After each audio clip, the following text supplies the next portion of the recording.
Mas o início de tudo foi com 11 anos de idade, apenas voleibol. Com 11 anos de idade eu vim para cá, o papai era sócio aqui ele, a Nina, a turma daquela época, né? E como havia equipe de voleibol, o ginásio não existia, era uma quadra descoberta, uma quadra de cimento realmente. Começando com voleibol. E como eu tinha já uma boa impulsão, me chamaram de basquetebol. Então logo depois do voleibol eu comecei no basquetebol. E fui crescendo dessa forma. Com acho que 15, 16 anos, eu já comecei a jogar no time titular do Olímpico de voleibol e ajudava no basquetebol. Hoje é diferente porque o atleta se profissionaliza e cresce, já vê, digamos, é uma profissão. No nosso tempo isso não era uma profissão, era um hobby realmente, era um esporte amador, mas não recebemos nada por isso. Então a gente tinha que pensar duas vezes se vou seguir essa carreira, você é atleta e meu trabalho, minha universidade e tudo mais. Então isso faz realmente uma diferença de hoje, isso faz a diferença. O Olímpico sempre foi e é o nosso clube de coração. Tá?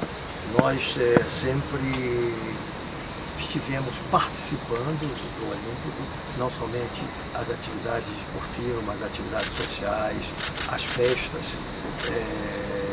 com todo o carinho, porque era um grupo, havia naquele tempo 3 clubes que eram bastante, aliás eram 4 clubes que eram bastante dinâmicos. Histórias, eu acho que tem muitas. Isso sem falar, os campeonatos brasileiros foram realizados aqui.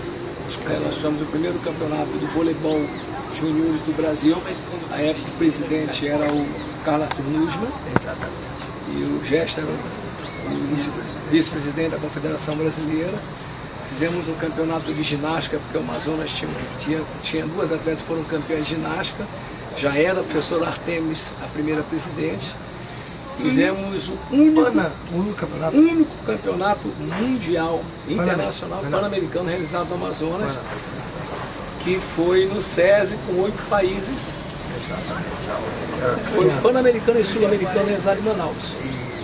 Aquilo, aliás, foi um negócio muito interessante desse campeonato pan-americano, porque vinha Cuba. O Brasil não tinha relações diplomáticas com Cuba. Então nós tivemos que pedir uma permissão especial ao governo para que eles permitissem que os cubanos viessem para cá. Então foi muito interessante isso aí, foi um campeonato muito interessante, muito bonito.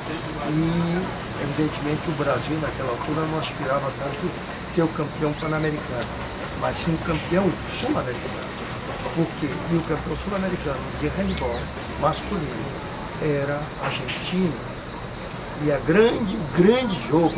o grande jogo desse campeonato foi Brasil e Argentina, que o Brasil ganhou, tomou, digamos, aqui o campeonato sul-americano. Eu sou jornalista esportivo, porque fiz educação física também, então eu estou ligado ao esporte desde que nasci, como ele falou. Os 4 irmãos praticamente fizemos praticamente tudo. Agora, Manaus tinha 150, 200 mil habitantes, uma cidade pequena, que você tinha 2 alternativas na vida. Ou ia para a cachaça, ou ia para o esporte. Como nossos pais sempre foram a favor do esporte, nós endereçamos. Como na época ele era o cara mais alto de Manaus, por incrível que pareça, ele era um dos mais altos de Manaus, e tem muito mais habilidade técnica em muitos esportes, ele foi sendo destaque, e ele foi puxando e a gente foi junto com ele.